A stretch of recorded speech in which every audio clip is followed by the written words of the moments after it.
bienvenue dans Taste, le magazine culinaire d'Euronews.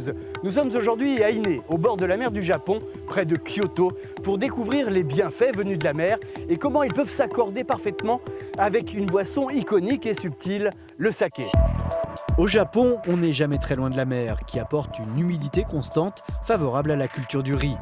En s'approchant de Kyoto, ce sont des rizières à perte de vue. On cultive bien sûr le riz pour l'alimentation, mais aussi un riz destiné spécialement au saké, le Yamada Nishiki.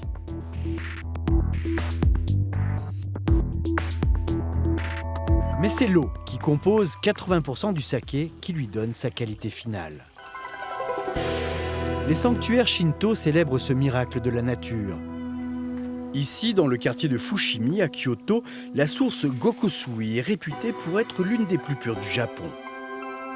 Les liens entre shintoïsme et saké sont ancestraux, une boisson des dieux synonyme de santé et de longue vie. L'eau jaillit ici des profondeurs. On y trouve des sources en accès libre pour les habitants du quartier. Les fabriques de saké sont naturellement installées ici depuis des siècles pour récolter la meilleure eau. Gegekan est l'une des fabriques emblématiques de Fushimi avec un savoir-faire traditionnel ancestral.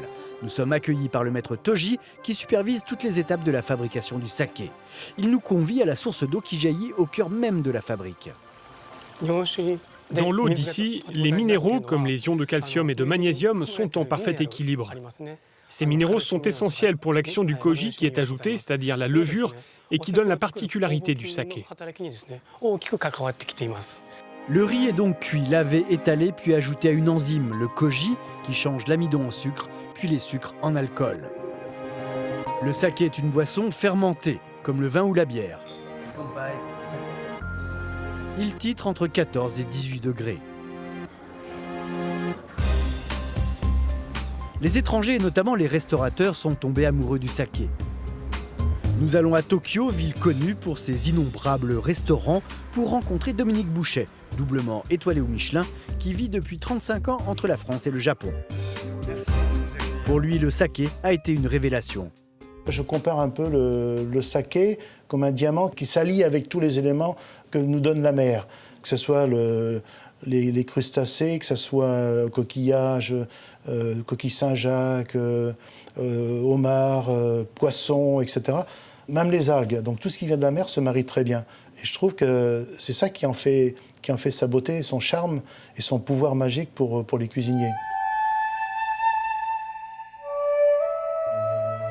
On vous a préparé un carpaccio de Saint-Jacques sur une petite brunoise de fruits, mangue, pommes vertes pour amener de l'acidité, mais aussi du sucre. La coquille Saint-Jacques coupée en fines tranches sur lequel on dépose une fine couche de gelée à la pomme verte. Et on met quelques petits grains de caviar qui vont amener un peu plus de côté iodé.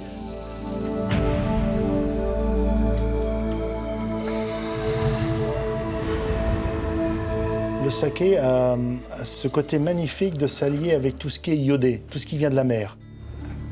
Le saké et la mer, une union naturelle qui révèle l'umami, cette saveur si chère aux Japonais et qui signifie délicieux, savoureux.